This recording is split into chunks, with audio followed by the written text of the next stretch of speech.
Welcome to our channel. Today we how to authenticate to new Relic using license keys on VPS. Quick tutorial step by step clearly. To authenticate to new Relic using license keys on your virtual private server, begin by logging into your VPS.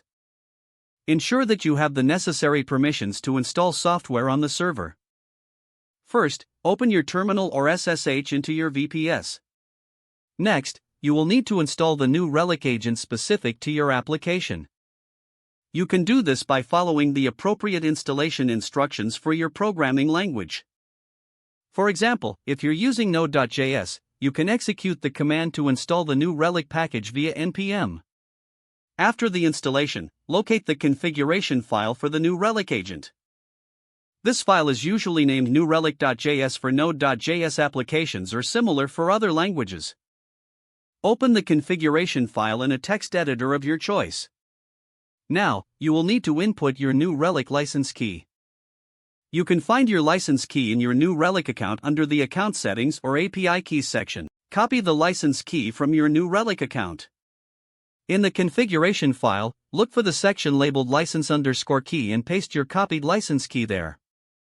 Make sure to save the configuration file after making these changes. Next, confirm that your application is set up to use the new Relic agent. You may need to restart your application for the changes to take effect. Once your application is running again, check your new Relic dashboard. It may take a few minutes for the data to appear. If everything is set up correctly, you should see your application reporting data to new Relic.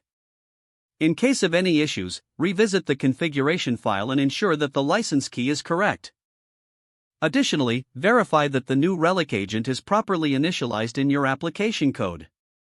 With these steps completed, you are now authenticated to new Relic using your license keys on your VPS.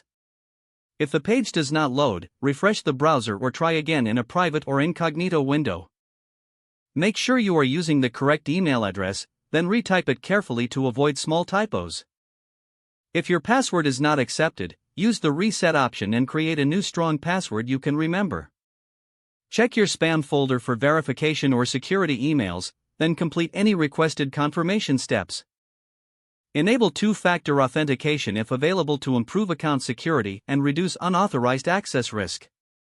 After signing in, review your profile details so your contact information and settings are accurate and current. Don't forget to like this video and subscribe to our channel for more step-by-step tech guides.